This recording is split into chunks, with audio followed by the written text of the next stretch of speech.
All right, everyone, we are live. Welcome to Legal Licks Lounge. I am the host, Maya McCole, joined today by the Chicago sports expert, Coach Parker. How are you?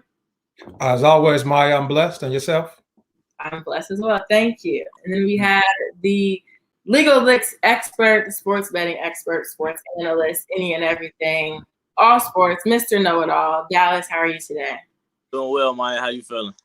I'm good. I'm excited because we have a guest who's going to come on in a little bit, and it's going to be crazy. But before we do that, do you guys want to quickly just recap some of the games from yesterday? Dame Dollar. That's all I got to say. Dame Dollar. I mean, they took the loss.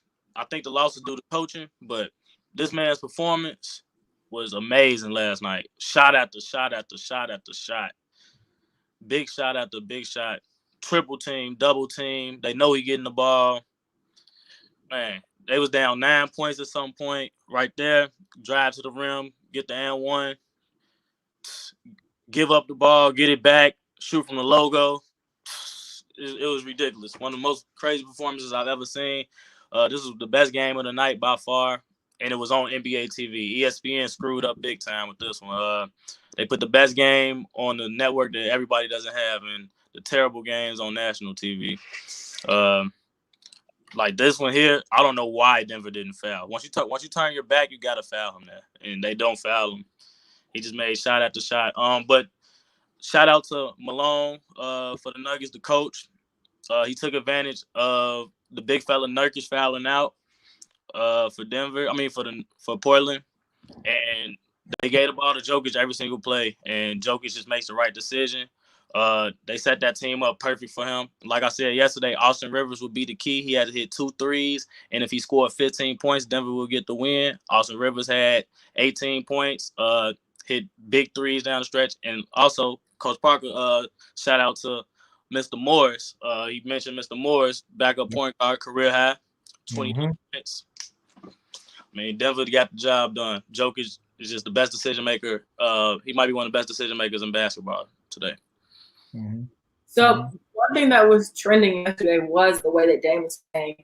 Do you think that yesterday's game puts him in the category as one of the clutchest players ever? What you think? I think for sure. I mean, it's Dame time. Everybody know it. When down the stretch of those games, you know who the ball going to. You're going to double, triple team. No matter what, he's going to make the right decision. And the best thing I like about Mr. Lillard is, down the stretch of that game, second overtime, third overtime, I like what he said in the post game. They asked him, why didn't you touch the ball the last 3 possessions? He said, I had to make the right decision. If my teammates are open, I'm going to make the right basketball play. I'm not going to just shoot the ball because I'm hot. And that's one thing I do respect about Damian Lillard more than anything. Like, he's going to make the right decision.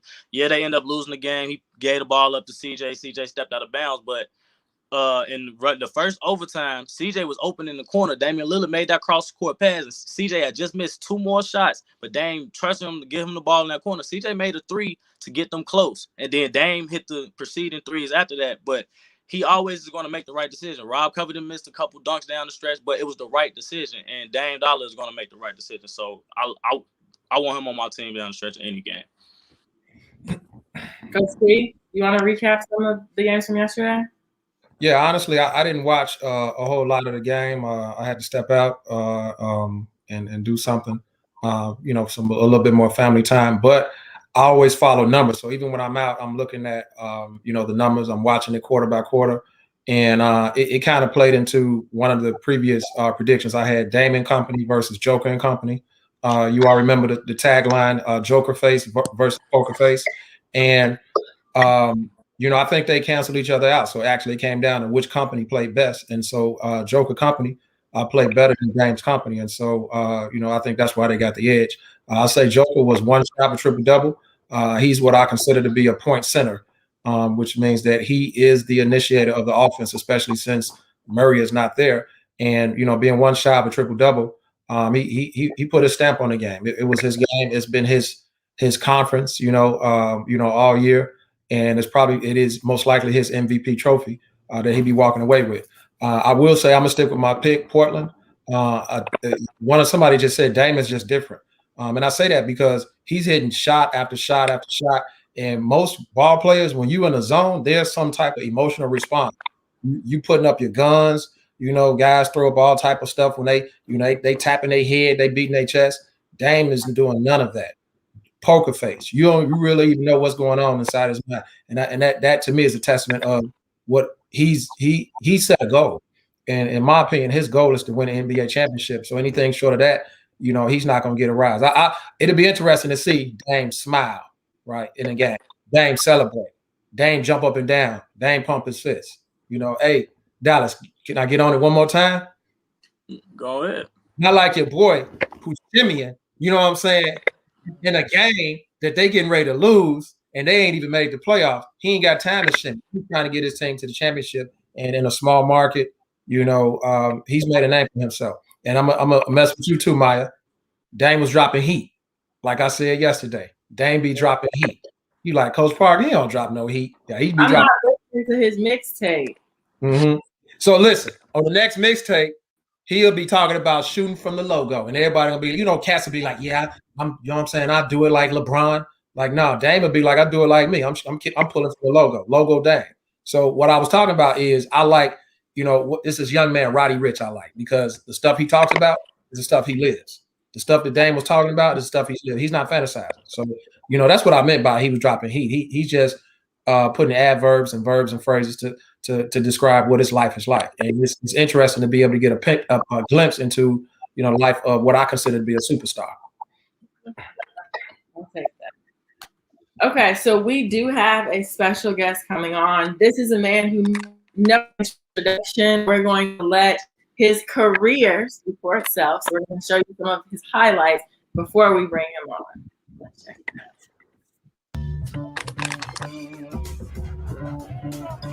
The killer crossover. Oh, brother. Tim Hardaway has every chamber filled tonight. The killer crossover.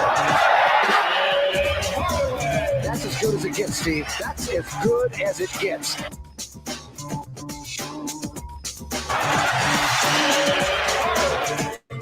Tim Hardaway with a vicious crossover. I feel like we can watch that literally all day long. So I'm going to cut it there. But I'm excited to bring on an NBA legend, a Chicago legend, founder, creator, inventor, best to ever do the crossover, the legend, Tim Hardaway Sr. Hello.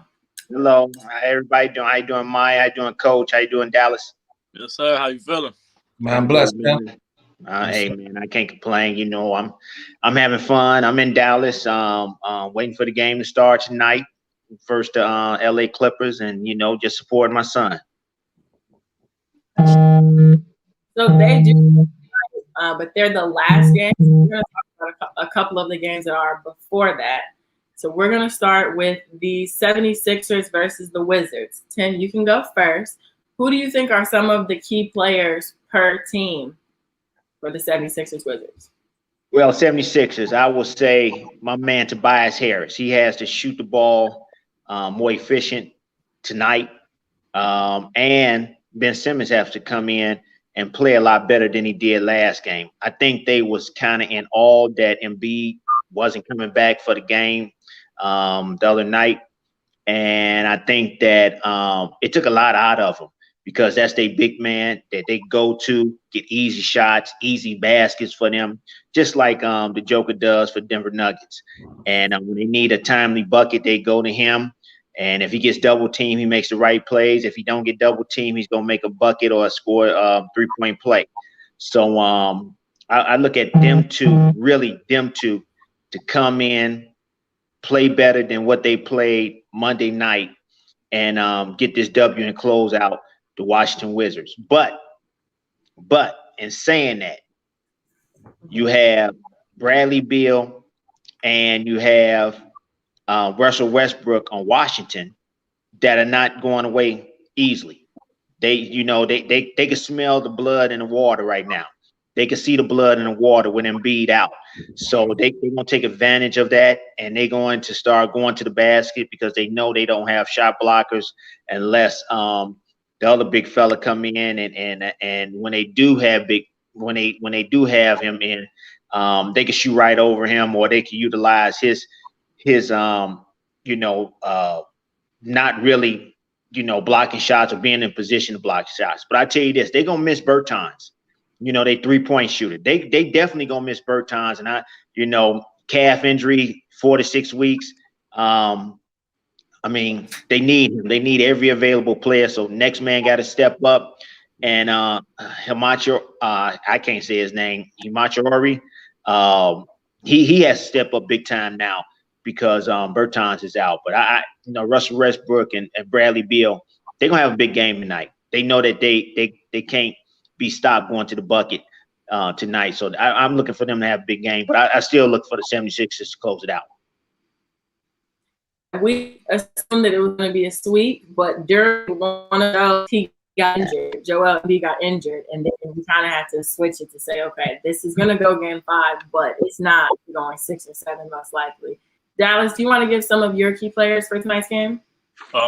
Same thing. Hachimura is the key for the Wizards. Embiid being out is huge for Washington. So Tobias has to step up, along with one of those backup guards is going to have to come play. Simmons can't really score the ball that well, and they're going to foul him at the end of the game. So I think Doc might make an adjustment. Either Shake Milton or Tyrese Maxey will be out on the floor. That's going to be the key for Philly. And Dwight Howard is going to have to play like some type of the old Dwight Howard. Philly's missing Embiid because they don't have a post player. Like, they have to run all pick and roll. If I'm Doc, I'm posting up Ben Simmons. I'm posting Ben Simmons up and letting him make decisions from the post and putting shooters around with him. Or I'm posting up Tobias Harris and letting Ben in the high post and letting Ben Simmons work off of Tobias cutting. Ben Simmons can't play like the traditional point guard role tonight, because if he's playing the traditional point guard role, he's on the perimeter and Dwight Howard can't make a jump shot either. So the floor space messed up when Embiid is gone. So I think the key player is really Doc Rivers and those role players at guard for Philly. And for the Wizards, Bertans being out is huge because that's how the Wizards space the floor. That creates their floor spacing. Having him be able to pick and pop with Bradley Beal, pick and pop with Westbrook, and still be able to have enough size out there to compete. They're going to miss him a lot. Beal will have a big game. Hachimura is the key player.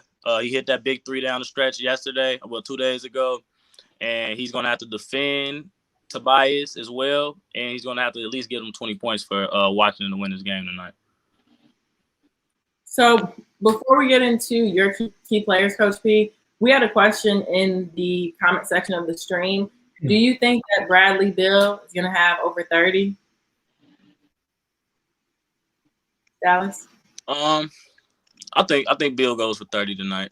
Like Tim said, Bradley Beal and Russell Westbrook, they like sharks for real. They smell blood.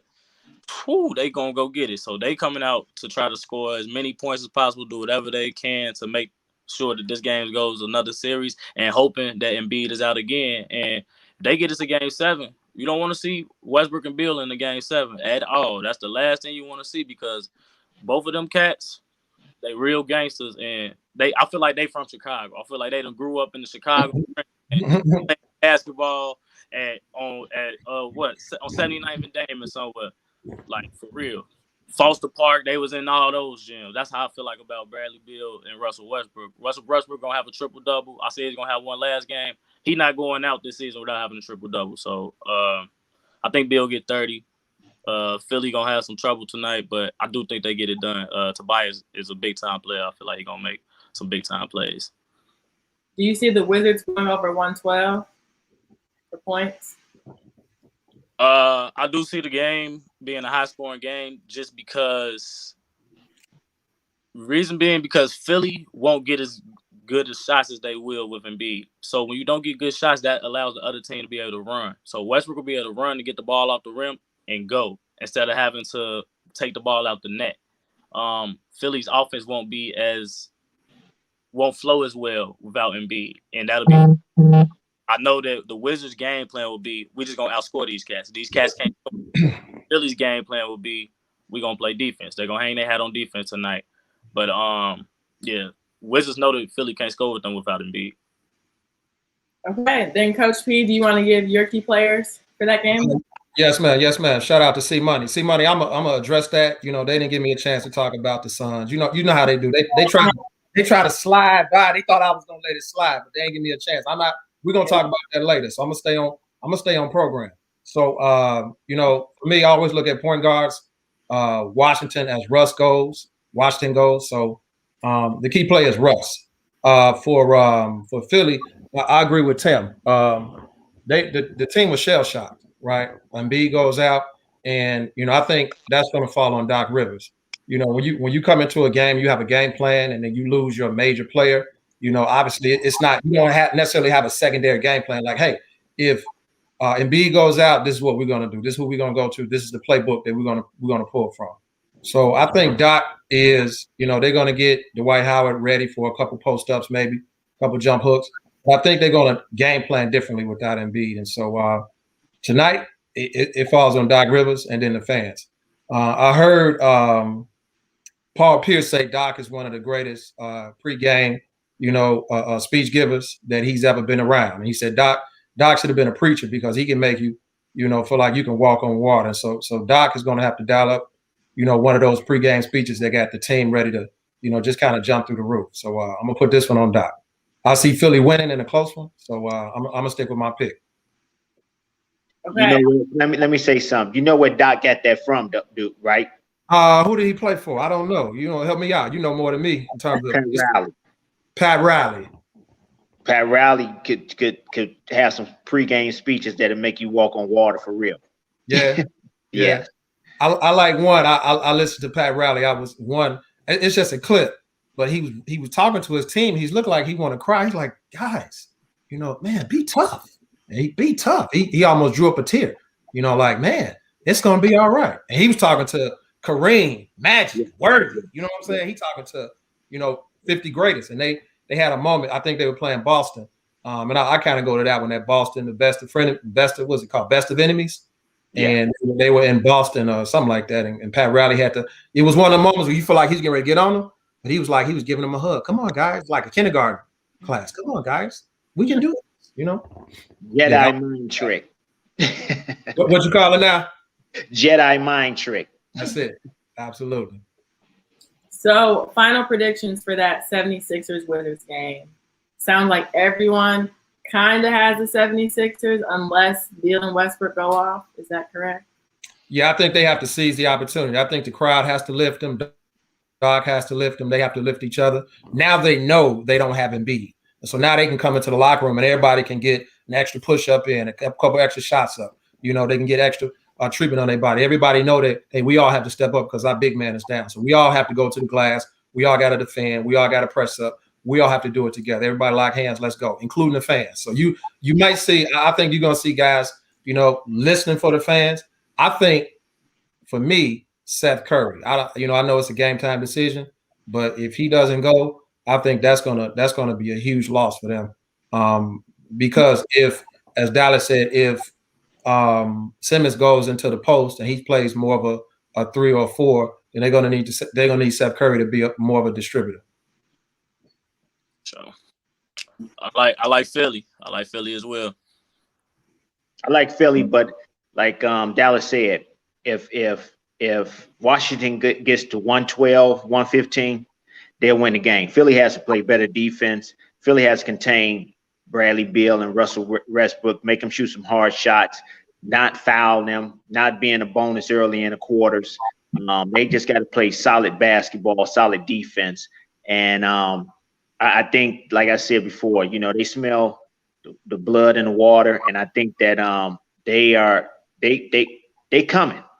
Bradley Beal and Russell Westbrook is coming. And your defense has to be superior for them to win tonight. And like you said, Coach, if I didn't know Seth, if he don't play, it's really gonna be hard. It's really, really, truly gonna be hard for the 76ers to win. So if he plays, then it's going to be a difficult time. But I think they'll close it out. Yeah, I put it on Doc Rivers. I think if no Seth, now you got two teams that are evenly matched. No Seth, no Embiid. Then it comes down to coaching. I think Doc Rivers has always been one of the best in terms of getting the most out of, doing more with less. And so if he has less, Doc Rivers is probably going to be more into his playbook, than any time before. Yeah, he's going to be going deep in his playbook. Yeah. Okay, perfect. So let's move on to the next game. We have the Knicks versus Hawks. I'm a little biased. I am somewhat of a bandwagon Knicks fan now, I guess. But Tim, you can start again. Who are some of your key players for the Knicks Hawks game tonight? Their whole team has to show up. The Knicks' whole team has to show up. Reggie Bullock has to show up. You got Derrick Rose. He's been showing up. But I really do think that the big fella, he has to have a big game tonight. I'm talking about Randall. He has to go off for like 30, 35 points, have a good percentage in scoring. Clint Capela is talking a lot of smack. It's a lot of billboard, writing on the wall from Clint Capela talking about we gonna come in and smack you on your home court, make y'all go home, and we're going to win a series on your home court. I mean, the Knicks has to come out ready to fight. I think, you have Randall, his first playoff series. Barrett, his first playoff series. And I think they kind of overwhelmed at how hard you have to play in the playoff. Each and every possession. Every possession is a possession where you can't take off offensively or defensively. And you got to be in the game, in the moment, and focus the 48 minutes that you out there on that court. And I don't think Barrett or Randall has been focused. And I think they have to get some easy shots for Bullock. Bullock, he's been missing some easy shots, but I think he has to make them wide open threes. And I told a friend of mine, y'all wasn't watching, y'all weren't even born, tell you the truth. When we played the Supersonics, Golden State Warriors played the Supersonics back in 91, 92, 93. Oh, I was watching. Yeah. You was watching? Yeah. Coach, you was watching. You got a little great, Coach. Hey, I'm 48, man. Okay, you 48. Okay. I graduated high school in 91. Yeah, Nate McMillan has brought out a defense that is kind of like a boxing one on Randall. And when he gets the ball, he zones up. And they haven't reacted to that. And Randall was playing right into their hands by driving the ball into double teams and then trying to pass it through, 12 hands. You can't do that. You can't do that. You have to, know where the double team is coming, bait the double team, pass it out quickly, and get it to around the horn so they can have a 3-on-4 or 4-on-5.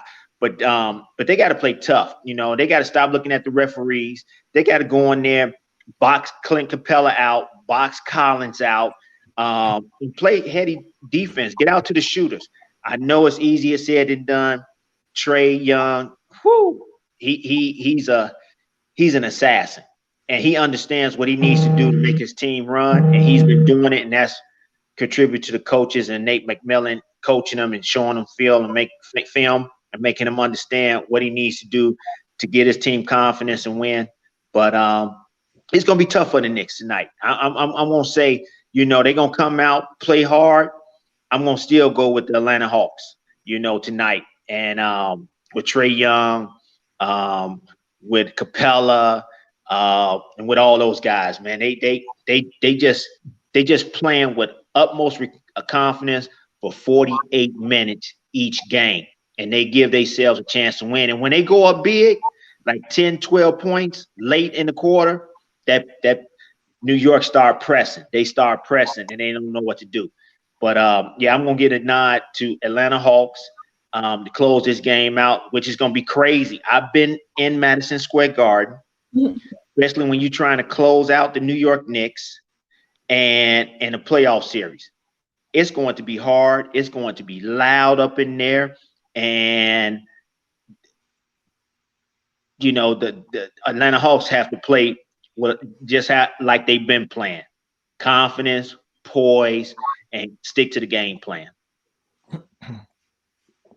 So somebody made this comment, let me put it on the screen, saying that Randall needs to show up. We've said this time and time again that ever since they entered the playoffs, since he won his award, he just forgot that he was the most improved player. He hasn't been acting like himself whatsoever. So he's definitely a key player. We can go to you, Coach P. Do you want to list off some of your key players for that game? Man, Tim ran it down. I gotta say, Trey, obviously Trey. And I'm gonna call on Spike Lee and the fans. They gotta do something a little special. And they've all, like you said, New York, it's gonna be crazy. I think this series really has come down to coaching. I think Nate McMillan has outcoached Tom Thibodeau. And I think honestly, Nate McMillan has outcoached the league with what he's done with that Atlanta team, picking up, you know, from a coach that was fired. And so I think for whatever reason, the Atlanta Hawks look like they're the more relaxed team, right?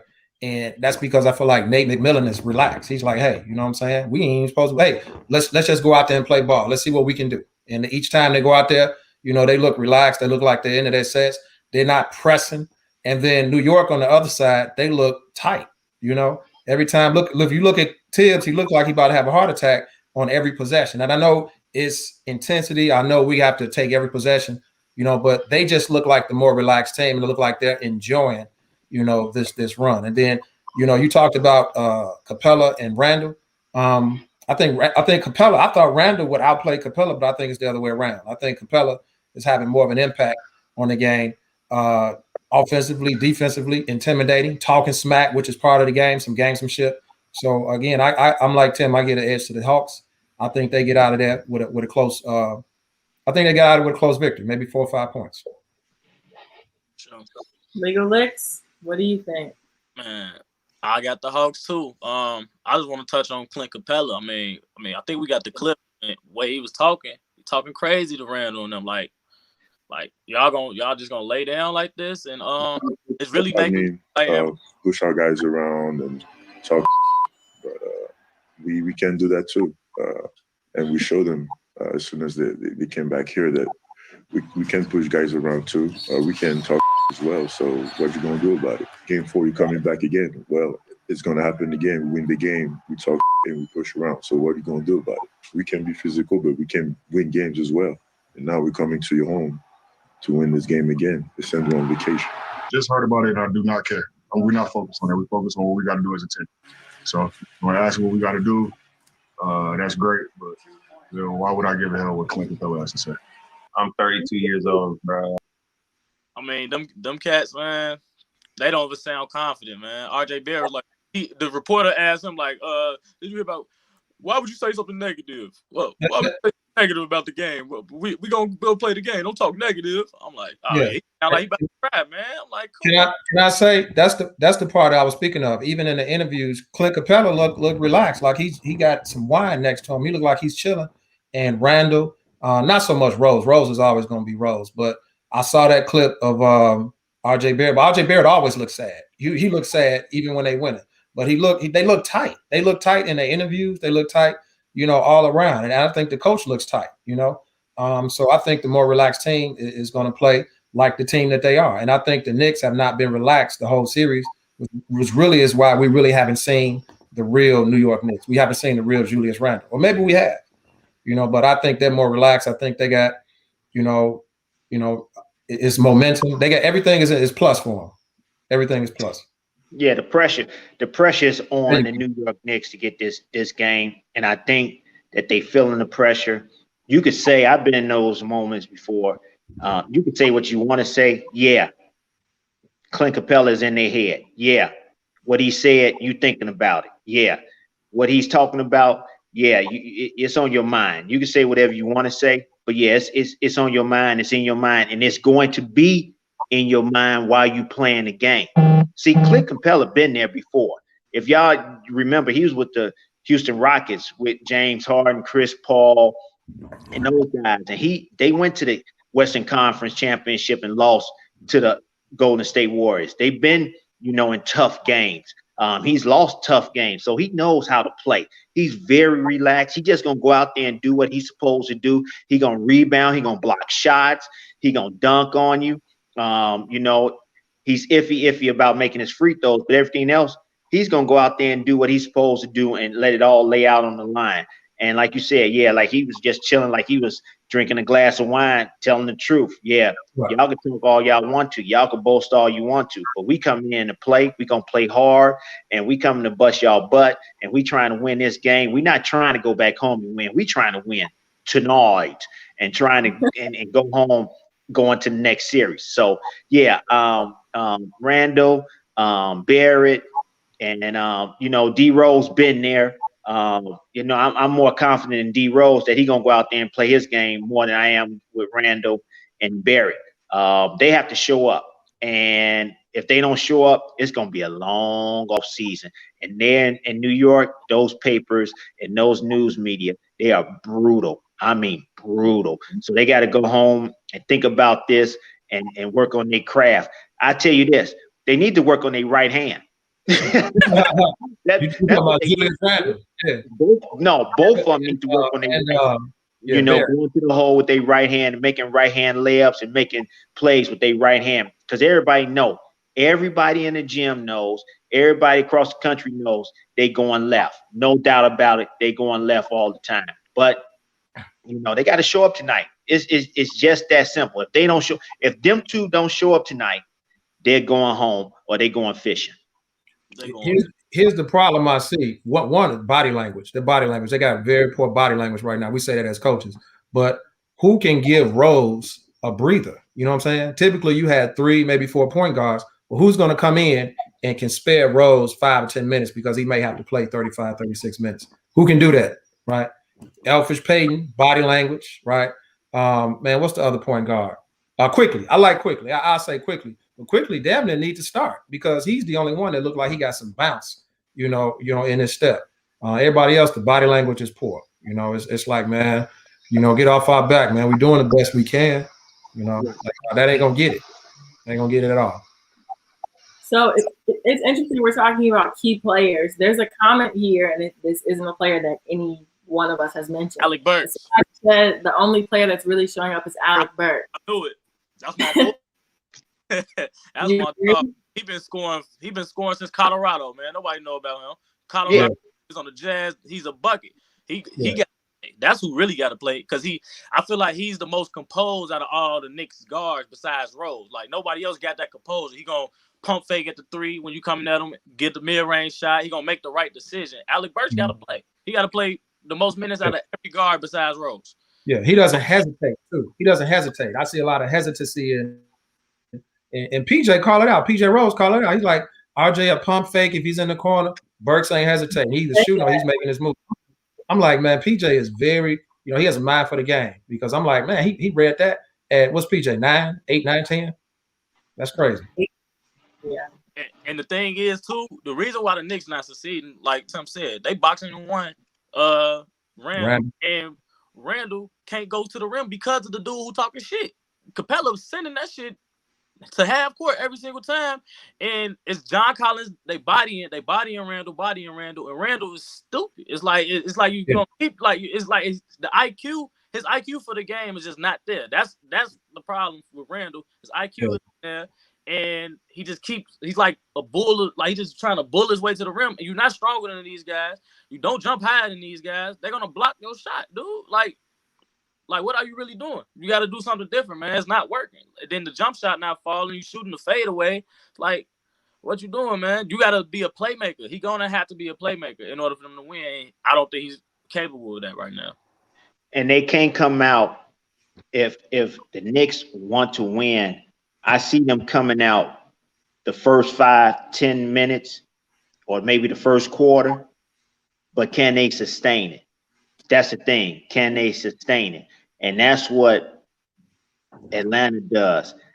When the Knicks was up in the first game, or now in the second game, or the third game, Atlanta just said, let's keep playing. Let's keep playing our game. They're going to miss. They're going to turn the ball over, which they did. And the air is going to come out of them, which it did. And then their body language went back to what it was. So in the Garden, they got to sustain this for 48 minutes. If they can sustain it for 48 minutes, which I don't think they can, they will win. But I don't think they will sustain it for 40 minutes. It's going to go the first 8 to 12 minutes maybe. But after that, they're going to come back down and they're going to beat the New York Knicks of the last 2 games. Mm-hmm. For sure. So, final question regarding the Knicks Hawks. Somebody said, this is for you, Dallas, since you're the sports betting expert. They said Kawhi Leonard, Bradley Beal, and Trey, 25 plus points each, or Kawhi, Bradley, and Luka over 25 points each. Bradley, Kawhi, and Trey. I mean, Luka got to show up tonight, but he got to show up. But I mean, Kawhi's getting 25. Bradley Beal's getting 25.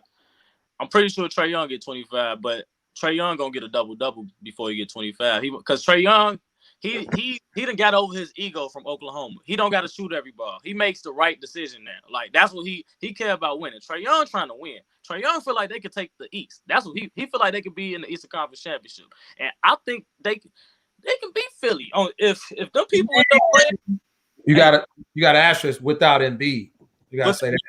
That's a hot take. Yeah. Man, I'm like, slow down now. Without Embiid. Yeah. I mean, depending on what, hey, all right. That's a series. It's gonna be a lot more competitive than you think for Atlanta meet Philly, even with Embiid, because Capela can neutralize him a little bit. Capela real big, man. He ain't scared of none of them cats, and he a gangster. You him. Yeah. I like what he said. He's reminding me. I saw him with the finger. I like that. The ode to Mutombo. You know what I'm saying? In Atlanta. I like that. Okay. Yeah. The Grizzlies are the Jazz tonight. So we can start with some of the key players of that game. Tim, our guest, would you like to go first? Well, the Grizzlies, I mean, I think they're doing everything right. I just think that they turn the ball over too much at times in crucial plays of the game. And then you have my man Brooks that's fouling when he don't need to foul and being over aggressive. And I think actually, I think you got Conley and you have D. They in their head. They in his head. They definitely is in his head, and they making him be over aggressive on the defensive end and making him foul them when he don't need to foul. Just play solid defense. Keep your hand up. Stop over exerting yourself, which he does a lot. I think he's a great defensive player, but he's just overzealous a little bit on the defensive end. But I do not see Memphis going into Utah beating the Utah Jazz. I think the Utah Jazz learned from last year what they need to do. I think they learned from last year how to close out games, and they want to close this game out. They're very confident of what they're doing. And Donovan Mitchell, man, he's when they need big buckets, he comes up with big buckets. And then you have the other characters on there, Clarkston, and all the rest of them. They play well with him, and you got the big fella clogging it up. Man, I mean, it's hard. I love Jay. But Jay, you can't try the big fella every time. Not every time. You're gonna get yourself hurt. But I see the Grizzlies putting up a big fight. And I think if Memphis is gonna get over the hump, Valanciunas, he need to come and play, and they need to give him the ball, and he needs to, score some big buckets down low and get the big fella in foul trouble. Other than that, I don't see Memphis winning this game. And I think they get closed out. And I think the Utah Jazz move on to the next round. And because they ready, they confident, they understand how to close out games. And even though Memphis come back, close with the one, go up by one, go up by two, Utah come back very composed, very composed, and they come back, make a timely three. They come down, make a layup, and then they play good defense, make you turn the ball over. So I think they understand what they need to do to win this game, and I think they're gonna close it out tonight. Coach P, you look like he just took the word out of your mouth. Yeah, it's like when the pastor is preaching, right? You just put your head down and you just receive it because he hitting all. I'm like, I wish I could just show y'all my sheet, right? And you all know how I feel about Rudy Gobert, right? So if you're gonna have any chance against the Jazz, you got to get the big fella in foul trouble, right? So who owns that? That's Valanciunas. Valanciunas got to make him work down there. He got to hit him with a couple pump fakes. I'll dial it back a couple years ago. Derrick Rose had a 50-point game, right? You all remember who that game was against? It was against the Utah Jazz. And when he was attacking, people try to go over Rudy Gobert. It doesn't make sense. He said it. You can't challenge him in terms of height. Derrick Rose was going into his chest, bouncing off of him, picking up foul. You saw Rudy, like, what did I do? Because Rudy got his hand straight up. But if you go into his chin, right, you might get the benefit of the doubt. And I think they need to take a couple of possessions and say, let's see if we can get 2 on Rudy real quick in the first quarter. If they can do that, they have a chance. As long as Rudy's down there, they have no chance. That's just how I feel about Rudy. Tim, I don't know if you know, but he was my pick for Defensive Player of the Year, just because he changes your game plan. One man changes your game plan. So, and then I'm a point guard. I love point guards. I love Mike Conley Jr. He's the black version of the most interesting man in the world. You know what I'm saying? He just seems so cool. He almost looked like he needed to be on a cigarette poster. We used to get a bunch of them in Chicago. Like, he just looks so cool while he's playing. He looked like he barely breaks a sweat. And then me and Dallas said it, or maybe a couple shows back. He has probably been the best point guard in these playoffs. When we say point guard, putting his players in positions to score, pushing the tempo and minimizing the turnovers, right? His worst turn was 7 assists and 2 turnovers. And that's exceptional, right? By point guard standards, but he's averaging like 10 assists and maybe 2 turnovers per game. So he's at an average of almost 5, a little bit over 5 in my book. So Conley is the key. And he, to me, is what makes them such a dangerous team on the offensive end. And then Rudy is what makes them such a lockdown team on the defensive end. They got defenders that can overcommit. Why can you overcommit? You can overplay because you got that big fella down there he can clean up for any of your mistakes. And I think maybe Quinn Snyder tells them, you can get out and play some passing lanes because, if Rudy is not in foul trouble, let's be a little bit more aggressive. Let's press up on him. All right. I'll come back with my keys for success, but he took it from me. You get Rudy in foul trouble in the first quarter, you have a chance. You really have a chance. Okay, so we are starting to run a little bit long. So Dallas, I just want to ask you this quick question. You might not be able to go into key players. Do you see them going over 22, 26? I'm not saying nobody going over, but the Utah Jazz. The Jazz might shut them people down. The Jazz are not going to get stopped from scoring. That is a system. Quinn Snyder running a system. He's been running it for years. He's one of the best coaches in the NBA. The floor spacing is always there. There's always a man in the always 2 men on the wing, Rudy coming down the middle. If it's a pick and roll from the corner, boom, is the floor spacing still there? The floor spacing is key with Utah because everyone on the floor besides Rudy Gobert can make a 3-point shot at a high clip. Everybody on the floor is shooting almost 37% from 3 or higher. Everybody on the floor except for Rudy. And with Donovan out there, he attacks the rim. Conley could throw the lob. Donovan could throw the lob. And it's like, it's just overkill for Memphis. It's like, what do you do? They out there losing their mind. I know they out there losing their mind. The key player for Memphis to win, though, ain't nobody mentioned him yet, is Jaren Jackson. I bet Utah yesterday. I bet Utah 2 nights ago. I've been betting Utah every game. It scared me when Jaren Jackson was at the 5 because it brought Rudy away from the rim. And if Jaren is hitting threes, it's like, that's scary because now my shot blocker is away from the rim because he has to be out there now. Ja Morant got driving lanes. He ain't got to go try to dunk on him no more. He got a lane. Ja could finish on everybody else on Utah but Rudy. He's finishing on all them cats. So if Jaren's making shots, so if I'm the coach, what I'm doing is I'm trying to get him in foul trouble early. Big fella in foul trouble early with Valanciunas. Cool. try to get him in foul trouble. Then I'm bringing Jaren in if I get one foul on him. Bring Jaren in, bring Rudy away from the rim. Cool. And now I got the cross match. So now I got Valanciunas in when Favors is in. Valanciunas is going to score on Favors at will. I'm bringing in Valanciunas when Favors is in. Then I'm bringing Jaren back when Rudy's in.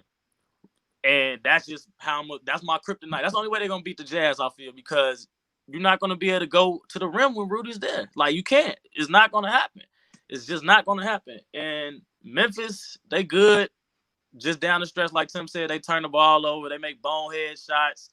It's like they young. I mean, it's tough for a young team to beat a team like Utah with those seasoned veterans, especially I think Conley got a chip on his shoulder because he used to play for Memphis. You know what I'm saying? He was the man in Memphis. And I know he got that chip on his shoulder. He wants to outplay Morant. Not even outplay him, but down the stretch, he wants to make the decisions, the winning decisions to show you, like, yeah, young fella, you real good, but it's here. It's here. You got to gain some more experience first before you can come put me out these playoffs. So, I mean, Utah taking this thing tonight. Quinn Snyder's an outstanding coach. No matter, every time Memphis makes that run, I know Utah coming back. And I just bet thousands and thousands and thousands of dollars on Utah every time they go up 6 points. Because I know what's going to happen. They're young and dumb. So final predictions for Tim and Coach P. Who do you guys have? I got Utah. Man, easy. Utah. Okay, perfect. We can move on to the last final game. We have the Mavs versus the Clippers. Tim, you have to give us your unbiased opinion. We talked about your son earlier, saying how he's been a key player for that team, how he has been outstanding. And I said, I can't wait until the next game so that we can get Tim Hardaway Sr. on the show to talk about him, how he's been playing. So just let us hear it. Let us have it. What do you have to say about that game tonight? Yes, I'm biased. I'm going with the Mavs no matter what. I got to do it. I'm going with the Mavs, but I'm going to tell you this. The LA Clippers have figured out what the Mavs are doing. The first two games, they had switched off and let Luka pass the ball and let people be open, and he was, doing his magic, almost a triple-double. And then the next two games, they went to a small lineup and they switched, but they didn't let him get to the hole. They didn't let him they just let him shoot the ball, and they didn't let other people get open. If the Mavs are going to win, they have to run offense. They have to run offense. They have to move the ball from side to side to get those guys running and to get open shots and to get in the lane and make plays. Everybody has to get in the lane and make plays, just not Luka. The whole team needs to show up. So, but in saying that, they have to run offense. Tim, when he's running offense, when he coming off down screens and getting the ball, he make plays going to the hole. He's throwing it to the right person. He's making his layups. He's making his jump shot. The last two games, they went away from that. Everything was pick and roll Luka, pick and roll Luka, pick and roll Luka. They got to get away from that. They got to start running the offense. They got to move them around, because I'm telling you this.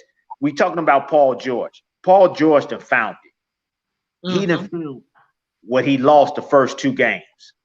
Game 3 and game 4, he done found it. He's playing at a superstar level. He's doing what he's supposed to do. He's making plays on the offense and defensive end.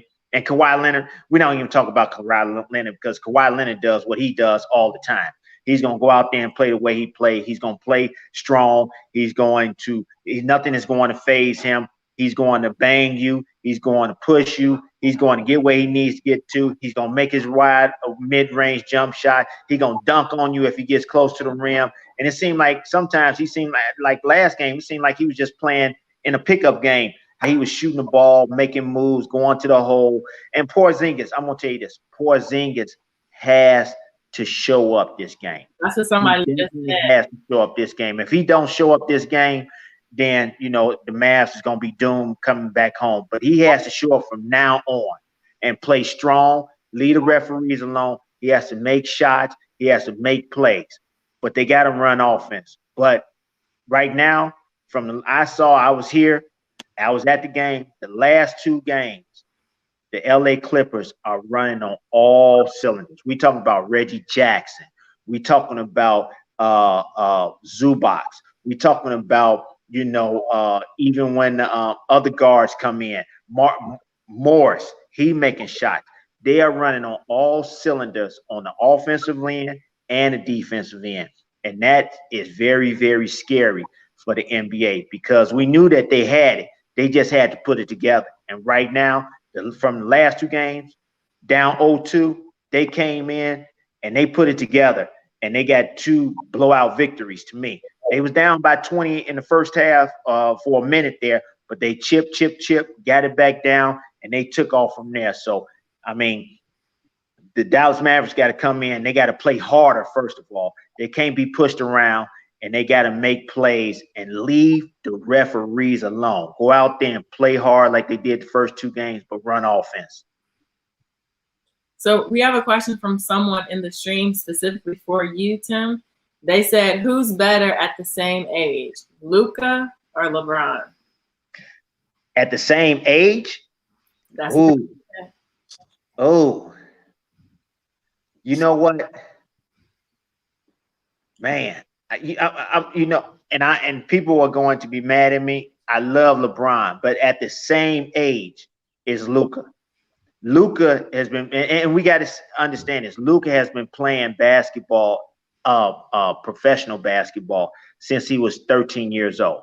LeBron was playing, he came in after his high school last year and jumped into the NBA, and he had a lot to learn his first 2 or 3 years in the NBA. He had a lot to learn. Luka came in and understood what he needed to do and is playing at a high level because he came from playing at a high level and overseas.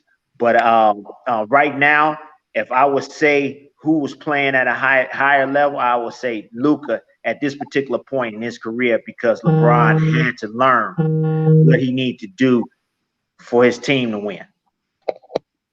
I mean, I want to comment on that as well. I mean, Luke, like you said, Luka been playing pro and been winning as a pro. He won the championship overseas. Right. As a kid, like as a child, he won a championship with all grown men. And Luka's game was complete when he came to the NBA at all 3 levels of scoring.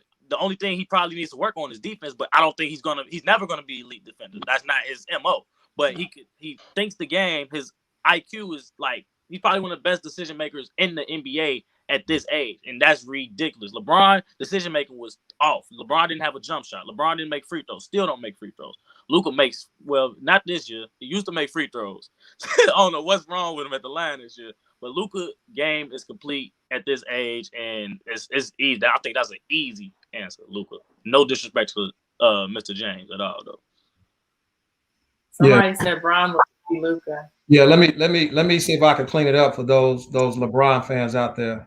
LeBron coming into the league probably had a higher ceiling than Luka because Luka was already at his ceiling. So we don't want to take anything from LeBron. So the potential for LeBron to grow is probably much greater than the potential for Luka to grow from here. He's pretty much what he's going to be. He's going to be an exceptional player in the league, and he's probably going to average the same amount of points, rebounds, and assists. It's kind of hard for him to go up from here. He's already part of an elite class. So LeBron, everybody saw, man, if he gets a jump shot, once he starts to see the game, once he gets his body, and once he understands the daily grind of the NBA, he's going to be exceptional. He's actually going to take over the league. And that's what LeBron has done. So, nothing from LeBron, but I agree with the fellas. Luka came in with a more complete game offensively.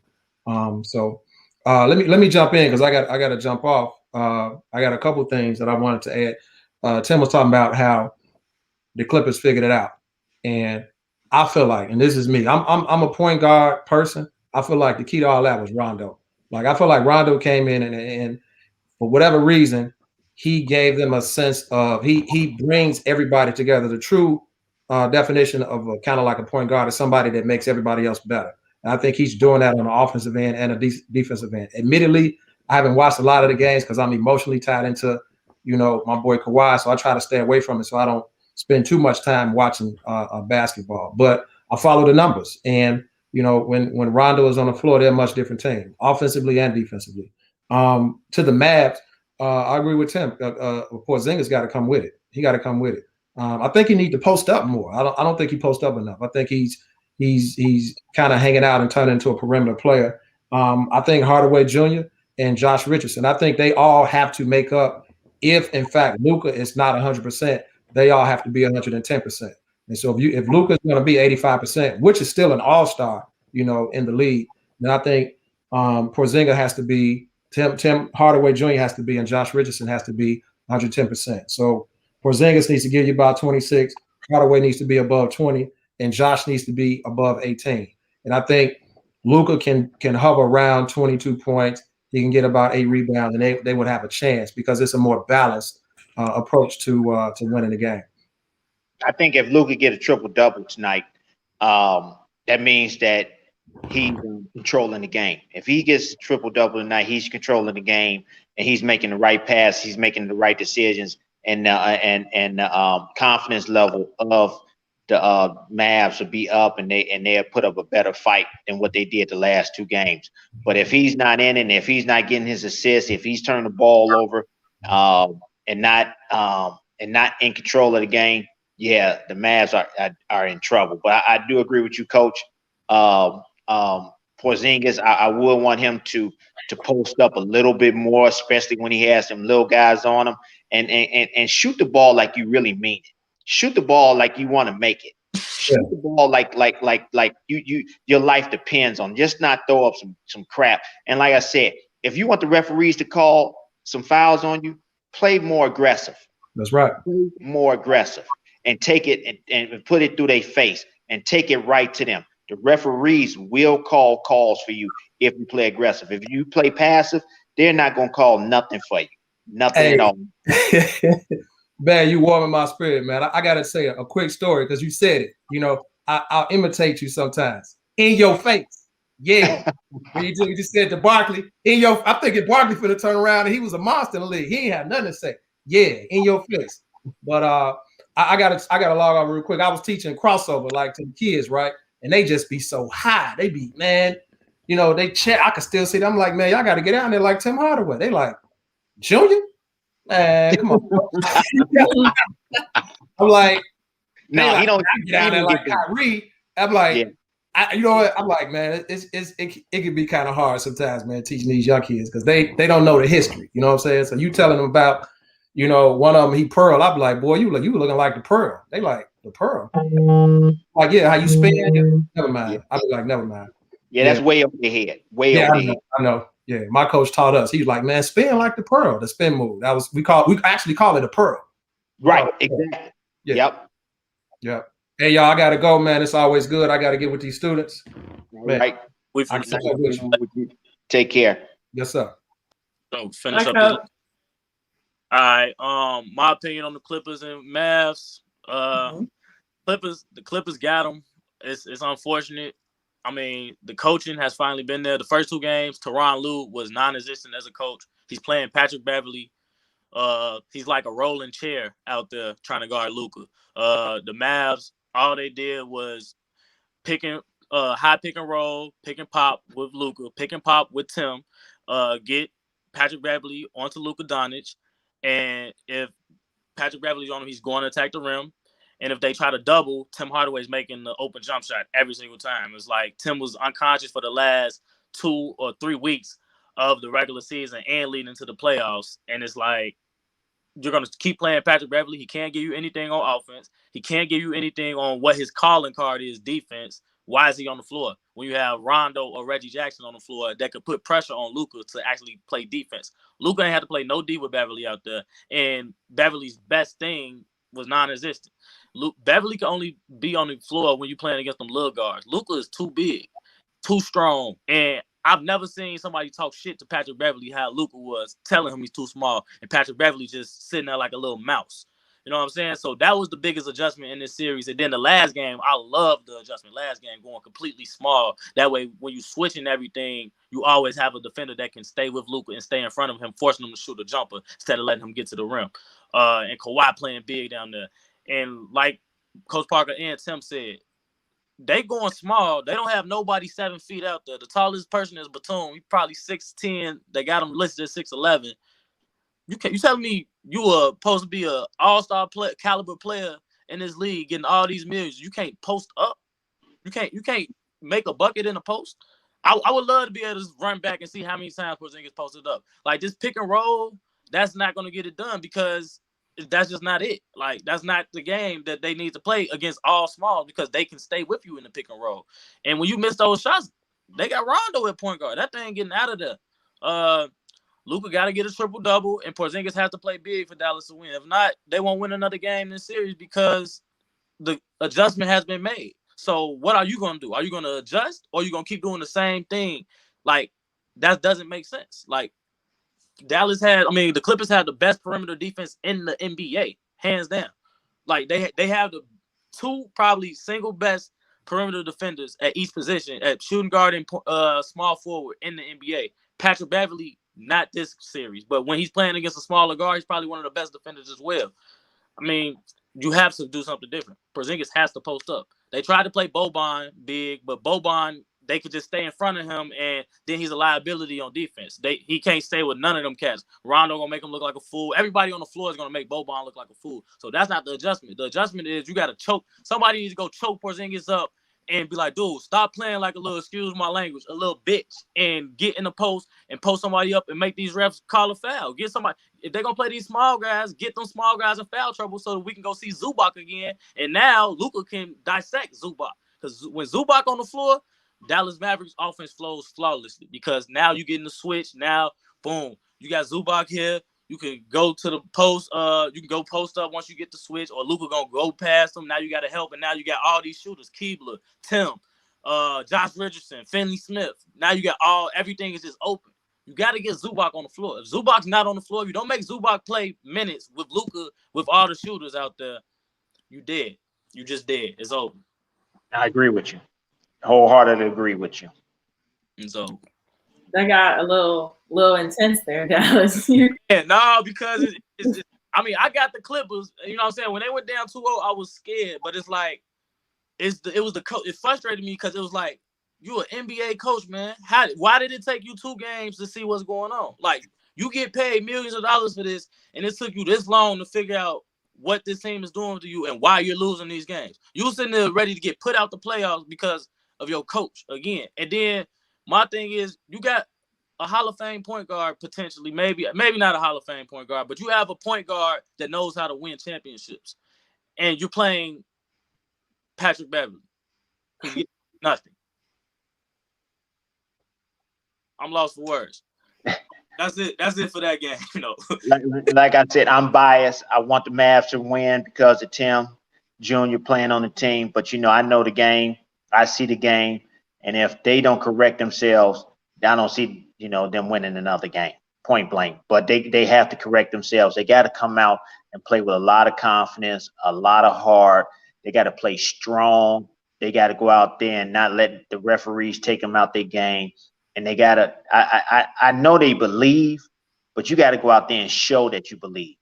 And Porzingis is a big contributor to that. Come out and you got to play basketball, Porzingis. Everybody's looking at you. You're supposed to be the second guy on this team that can score.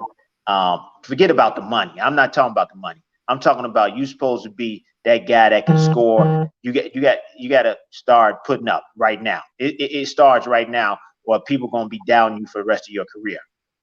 For sure. Okay, so this has been one of our longer episodes since there are 4 games today. Every episode we give out a free pick, but before we do that pick, since we do have a special guest today, Tim, do you want to talk about anything that's going on in your life since you went from legend to entrepreneur? Yeah, I want to talk about my watch company, Banneker Watches. We got some new watches out, check out, go to Banneker, BANNEKER watches.com. We wood watches, African-American owned watch company. We got some great affordable watches for Father's Day, your significant other, and whoever you want to buy it for, unisex, and they are really, really good. I love wearing my watches. Everybody be like, where you get these watches from? I'm like, hey, go to BannekerWatches.com and you'll see the watches and you'll see which one you want, and they very affordable and you'll love them. You won't go wrong with buying them. And go to TimHardaway.com. Get your t-shirt, All right. I got crossover T-shirts. I got UTEP two-step T-shirts, and just go to timhardaway.com and get your T-shirt and represent the killer crossover. All right. So yeah, I'm just, I'm in my hands are in a lot of things, and as you get older, and out the league, you try to do some things and to keep yourself relevant. And that's what I'm doing. I'm doing things to keep myself relevant and helping out, the youth of the day and talking to youth and giving camps and, giving one-on-one sessions to make them understand how to work on your game, what makes you to get better at your game. And people say, I can't work on my game by myself. I'm like, BS. I worked on my game by myself. I went out there and practiced by myself, shot the ball by myself, went to go get it, played, imagining people in front of me. So you can work out by yourself and you can get better by yourself. You don't need nobody to go out there and do it. So I like the page. I was on your page, man. Is the dribble, the silent dribble? Is that Dream Dribble. Go to dreamdribble.com. It's a dribbling device to help kids work on their fundamentals of dribbling. Your head up, chest up, back straight, and your butt down. And it's almost like a defensive situation where you could just work on your dribbling skills, and understand how to dribble. And it's good for being in the house with your parents. They don't hear nothing. You're not bouncing the ball on the floor. You're not bouncing the ball on the wall or anything like that. You're just dribbling, working on your skills. It's just, you can do 2-ball dribbling. You do 1-ball dribbling, just like you see Steph doing, not moving, just like, or moving. Just like you see these guys warming up, just dribbling the ball in and out, between their legs and just, just going through. And it's all mental and it's all about rhythm. Just getting the rhythm of the ball dribbling in your hand, and it's all about repetition. That's what the Dream Dribble is about. For sure. Yeah, I checked that out. I'm like, man, that's a great. I was like, man, the first thing I saw, I'm like, man, that's a great invention. The commercial was funny. I was trying to figure out where it was going when she downstairs, just hearing the noise. I'm like, oh wow. I'm like, okay. Hey, that was hot. Because parents, they dribbling that ball, just keep dribbling. It gets on their nerves, gives them a headache. I know I gave my parents a lot of headaches when I was just dribbling downstairs. So I know this is a good device, and it's a great device for kids, not only for the parents, but great for the kids to work on their dribbling skills. And like I said, their fundamentals. For sure. And if you're dribbling outside, it's kind of like getting your kid a drum set because it's so loud. Right. Exactly. Exactly. It's like giving your kid a silent drum set where you don't hear nothing, nothing at all. For sure. Somebody said Tim Hardaway is a legend. We can all agree. Appreciate it. Thank you very much. And thank you for having me on. I had a good, this is great. Just talking about basketball, talking about, what teams need to do and what coaches need to adjust to and how teams need to play and players need to play and who needs to step up. This is great. This is what I do every day at the barbershop or at, at the cigar joint. I do this every day, all day. So it's great to come on and thank you for having me on. Yeah, of course. Thanks for joining us. Legal Licks, are you ready to give out your free pick today? Free pick, Utah Jazz. Utah Jazz is the free pick. They sending them people home. They might be going home next round. They meet the Clippers though. FYI, I think the Clippers come out the West. They got the kryptonite for Utah. They got them wing defenders and they can switch everything. But I do like the Utah Jazz tonight as the free pick. Someone else said best live chat hands down. Someone else said this is our best episode so far. It's because of Tim. He did everything to just make this the best episode ever. Yes, appreciate you. I appreciate that. I appreciate y'all giving me all that love. Thank you. So I'm gonna grab one of them watches too, Tim. All right, appreciate that. Thank you. You'll love it. So we are 9-2. The game yesterday got postponed, but we will be 10-2 once that tennis matchup happens. Hopefully, after all the playoff games today as well, we can go 11-2. Dallas, Legal Licks. Mr. Tim Hardaway Sr. Thank you guys for joining me, and we will be back tomorrow.